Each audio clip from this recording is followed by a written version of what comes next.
Since you clicked on the link, hopefully you're interested in learning about the roots of our MacLeod family. I grew up thinking that our MacLeod family must be somehow related to the MacLeods from the Isle of Skye and that our castle was at Dunvegan. As you'll see, I was mostly wrong. I'm Mark, and I'm the son of Bruce MacLeod, who is the son of Gordon, son of Ernest, son of James, son of Norman, and, spoiler alert, skipping back about 20 more generations to another Norman, son of the progenitor of our clan, a man named Loud. A lot of what follows here I've learned by studying our own family's DNA and the DNA of hundreds of other MacLeods. You'll be pleased to know I'll skip those details. I hope you enjoy it. It's likely that the people who came before our MacLeods were the Vikings. For over 200 years, they raided and occupied most of northwest Scotland, including Orkney and the Isles of Lewis, Harris, and Skye. Even today, we have very distant relatives living north of Bergen in Norway and on Orkney. And here's a fun fact. While the Vikings committed many atrocities, their helmets didn't have horns. Around the year 1215, a man named Loud was born, who was very likely of Norse or Viking descent. We don't know a lot about him, but he started one of the most powerful clans in the Highlands of Scotland. And as you know, the name MacLeod means son of Loud.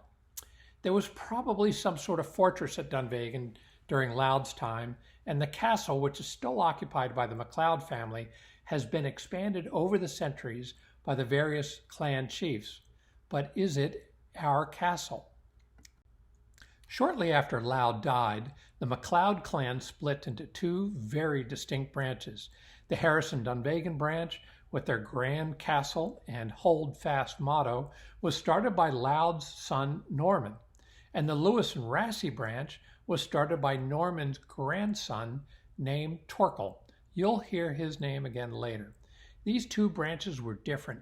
They occupied different lands, and they even occasionally fought against each other. And you might be surprised to learn that our MacLeod family descends from Loud on the Lewis and Raasay branch, not the Harris and Dunvegan branch. Well, there goes the castle. One interesting side note is that not all MacLeods in the world today descend from Loud. In fact, only about half of the MacLeods today can claim a direct genetic link back to Loud.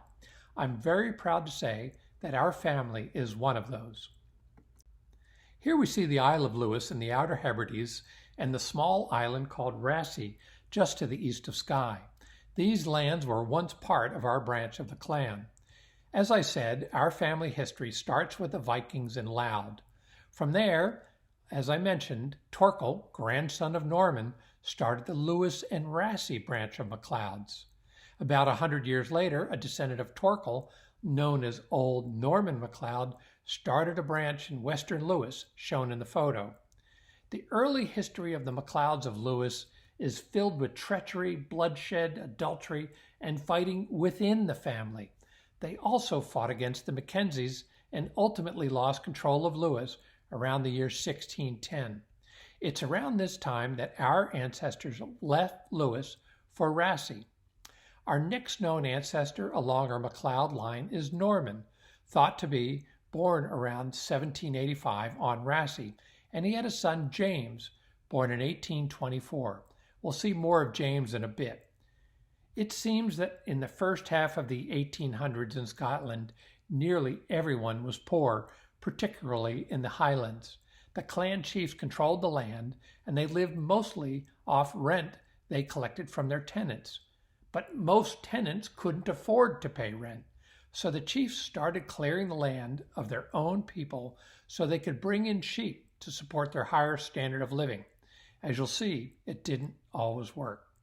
It's during this time, called the Highland Clearances, that our Gaelic-speaking MacLeod ancestors left Raasay along with hundreds of others for Prince Edward Island in Canada.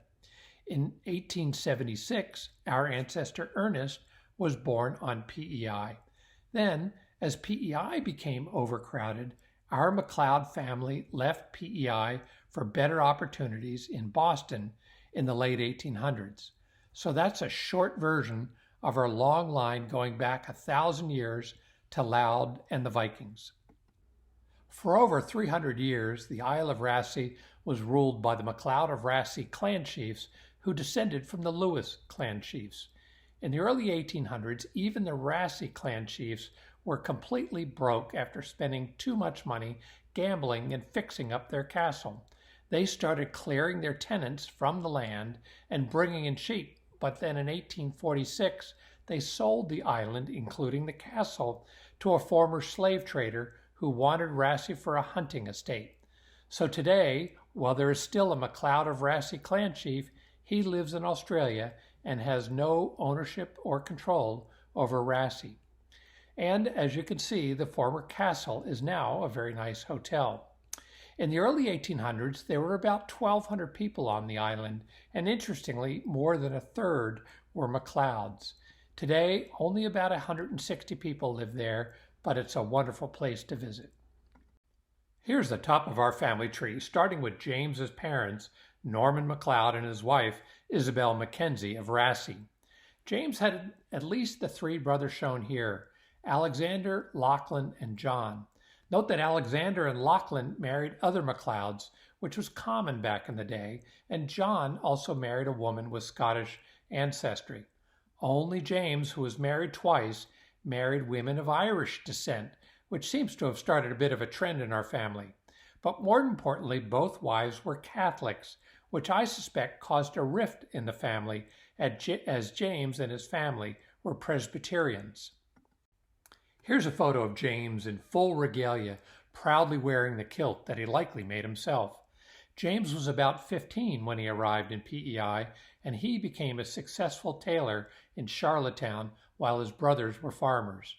James fathered 8 children in his first marriage, and it was during this time that he fathered an illegitimate daughter, and some of her descendants are alive today. After his first wife died young, he married Margaret Barnes. The children from both families started emigrating to Boston in the late 1800s. James retired from the tailoring business around 1893, and he died in Boston of pneumonia in 1899. Here we see a rare photo of James's second family, shown here with his wife, Margaret Barnes. The 3 surviving children from the first marriage have already moved to Boston when this photo was taken. Our common ancestor is Ernest, shown here above the dog, who may have been called Sandy. My cousin Jen MacLeod has written a wonderful paper describing the families of James and what became of his children. With all of these children, you'd think that we'd have lots of cousins from this family. However, only our ancestor Ernest was nearly as prolific as his father James. Joseph, Gertrude, and Margaret never married. Charles became a Catholic priest. Edward and William married but had no children. Henry became a successful doctor in Boston, got married, and their only child became a priest. Of this family, besides Ernest, only Frederick has descendants alive today. First, I thought you might enjoy this computer-generated animation of Ernest. I'm not sure how realistic this is, but you might be surprised that Ernest, born in 1876, has 5 living offspring who can tell us whether the computer got it right. His first wife was Mary Glynn from St. John's, Newfoundland. For many years, Ernest ran a plumbing business in Boston. After Mary died in 1937, he moved to Maine and for a time continued in the plumbing business with my grandfather Gordon. He then married Ruth White when he was 67 years old and immediately started his second family with the birth of Jim Allen of Brunswick. Ernest's last child, Helen, was born when Ernest was 81, and he died in Ellsworth, Maine, just 3 years later. So to wrap things up, we can be very proud that we have a genetic link leading all the way back to Leod. Not every MacLeod can say that. And we were on the Lewis and Raasay branch of MacLeods, not the Harrison-Dunvegan branch, as we may have thought. And after the MacLeods of Lewis lost control of the island to the Mackenzies, our ancestors left Lewis and moved to Rassie. During the Highland clearances, and likely to escape poverty, our ancestors left Rassie for Prince Edward Island. And finally, once again in search of better opportunities, they moved to the U.S. in the late 1800s. Thanks for watching.